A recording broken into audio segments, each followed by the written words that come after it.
եզրակացիչ մասը, դատավճիռ Հայաստանի Հանրապետության 07-25 թվական քաղաք Երևան, Երևան քաղաքի առաջի արձանի կանոն իրավասության քրեական դատարանը նախագահության դատավարչությանի, քննելով քրեական գործիքներ Ադրբեջան Գևորգի Դերմոնյանի, քրեական օրենսգրքի 329-րդ մասի առաջին եւ գետերով 07-25 թվականի վերջից վերաբերել կայացել մեղադրաշնորհերից քրեական օրենսգրքի 329-րդ մասի առաջին մասով դատարանը վճռեց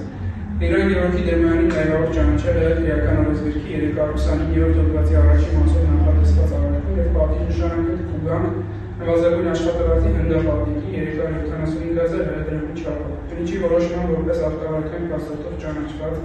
եւ քրեական գործին կցված փաստաթղթը ֆայլ գործիք միասին վերջինիս ֆայլով ամբողջ ժամանակային միջոցում դատավճիռ նոմինական ուժի մեջ մտնելուց հետո Տիրոն Գևորգի Դերմոնյանի նկատմամբ